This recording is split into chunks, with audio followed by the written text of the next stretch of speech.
नमस्कार, मैं हूं Pankaj Mathpal, certified financial planner और चार्टर्ड वेल्थ मैनेजर। स्वागत है आपका मनी कुमार के इस नए एपिसोड में। आज हम बात करेंगे डेट फंड के बारे में। डेट फंड वो होते हैं जहां पर जब इन्वेस्टर म्यूचुअल फंड में इन्वेस्ट करते हैं, डेट स्कीम में इन्वेस्ट करते हैं, तो फंड हाउस उस पैसे को दूसरी कंपनी को, कॉर्पोरेट को, बैंक्स को या गवर्नमेंट को लोन देने के लिए यूज करती है और इंटरेस्ट के रूप में उस पर जो आमदनी होती है वो इन्वेस्टर का फायदा होता है। या कई बार जो बॉन्ड्स या डिबेंचर फंड हाउस खरीदते हैं उनके रेट बढ़ जाते हैं, जिसकी वजह से इन्वेस्टर को फायदा होता है। अक्सर ये कहा जाता है कि इक्विटी फंड में रिस्क ज्यादा है, डेट फंड में रिस्क कम होता है, लेकिन हाल ही में फ्रैंकलिन टेम्पल्टन म्यूचुअल फंड ने अपनी 6 डेट स्कीम्स को वाइंड अप कर दिया और इन्वेस्टर्स का पैसा यहां पर लॉक हो गया। इन्वेस्टर्स अपना पैसा विड्रॉ भी नहीं कर सकते हैं, किसी दूसरी स्कीम में स्विच भी नहीं कर सकते। तब यह लगा कि डेट फंड में तो रिस्क और भी ज्यादा होता है।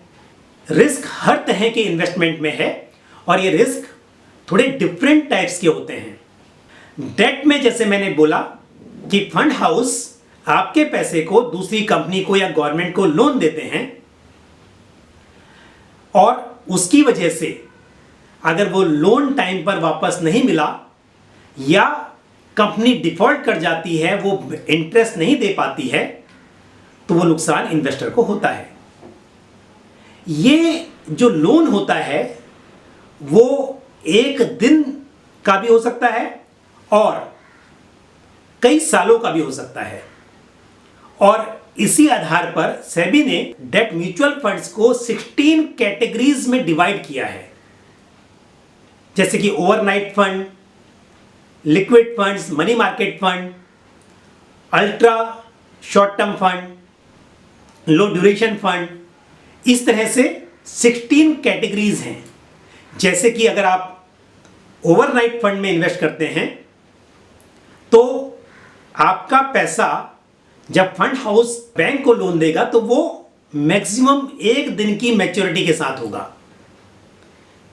अगर लिक्विड फंड में बॉन्ड या डिबेंचर में इन्वेस्ट करते हैं, यानी कि किसी कंपनी को लोन देते हैं, तो उसकी मैच्योरिटी 91 डेज से ज्यादा नहीं होगी।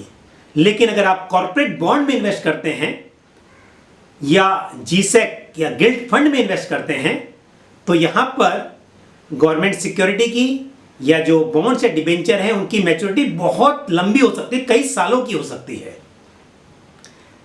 अब यहां पर 2 तरह के रिस्क होते हैं। एक रिस्क तो यह है कि आपने म्यूचुअल फंड स्कीम में इन्वेस्ट किया और वो स्कीम का पैसा फंड हाउस ने किसी को लोन दिया। जिस कंपनी को लोन दिया वो कंपनी कैसी है? अगर वो कंपनी डिफॉल्ट कर जाती है तो डेफिनेटली आपको नुकसान होगा, अगर टाइम पे पैसा देती है तो नुकसान नहीं होगा। तो आपके पोर्टफोलियो में जिन कंपनी को लोन दिया जाता है उनकी रेटिंग भी आपको बताई जाती है। कुछ इंडिपेंडेंट रेटिंग एजेंसीज हैं जैसे कि केयर, इक्रा, क्रिसल, BWR, जो कि इन कंपनीज की रेटिंग देती हैं। ये रेटिंग A- से लेकर A+, A, AA, AAA इस तरह से हो सकती है। और AAA है तो मतलब बहुत अच्छा इन्वेस्टमेंट है, बहुत अच्छी कंपनी है, आपका पैसा टाइम पर आ जाएगा, ऐसा मानना चाहिए। गवर्नमेंट सिक्योरिटीज़ है तो वहाँ पर गवर्नमेंट की गारंटी है, वहाँ पर डिफ़ॉल्ट का रिस्क नहीं है। लेकिन अगर कॉर्पोरेट डिबेंचर्स हैं या बॉन्ड्स हैं और रेटिंग पुअर है तो वहाँ पर रिस्क ज़्यादा है। डेफिनेटली रिस्क ज़्यादा होगा अगर म्यूचुअल फंड ने ऐसी कंपनी को लोन दिया है, ऐसे कॉर्पोरेट को लोन दिया है जहां पर रिस्क ज़्यादा है, तो वहां पर इंटरेस्ट भी उनको ज़्यादा मिल रहा होगा। जब भी आप डेट फंड में इन्वेस्ट करें तो पहली चीज़ ये देखें कि फंड का पोर्टफोलियो कैसा है। अगर वहां पर ज़्यादा इन्वेस्टमेंट पुअर रेटेड सिक्योरिटीज़ में है तो वहां पर डिफॉल्ट होने का रिस्क ज़्यादा है। दूसरी बात, आपको कितने समय के लिए इन्वेस्ट करना है। अगर आप छोटे समय के लिए इन्वेस्ट करना चाह रहे हैं और आपने ऐसे फंड में इन्वेस्ट किया है जिसमें अंडरलाइंग जो सिक्योरिटीज हैं, बॉन्ड्स या डिबेंचर, उनकी मैच्योरिटी बहुत लंबे टाइम की है, तो क्या होगा जब रिडेम्पशन आप रिडीम करना चाहेंगे उस वक्त अगर लिक्विडिटी अच्छी नहीं होगी मार्केट में, क्योंकि जब कोई भी फंड हाउस उसके पास रिडेम्पशन आता है, इन्वेस्टर पैसा विड्रॉ करते हैं, तो वो जो पेपर्स हैं, जो डेट पेपर्स हैं, सिक्योरिटीज़ हैं, उनको वो बेचते हैं। मतलब अगर लोन की मैच्योरिटी नहीं है और आपको पैसे की ज़रूरत है क्योंकि आपको इन्वेस्टर को पैसा देना है रिडेम्पशन का, तो आप डेफिनेटिव लोन किसी और को बेचोगे। लेकिन अगर उसकी क्वालिटी पुअर है तो लोन को दूसरे किसी को बेचने में प्रॉब्लम आएगी। तो आप पहले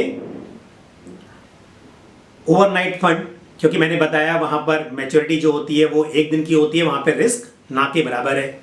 फिर लिक्विड फंड्स, क्योंकि वहाँ पर जो मैच्योरिटी है अंडरलाइंग एसेट की वो 91 डेज से ज़्यादा नहीं है, तो वहाँ पर रिस्क कम है। तो आप ओवरनाइट फंड में इन्वेस्ट करें, लिक्विड फंड में इन्वेस्ट करें।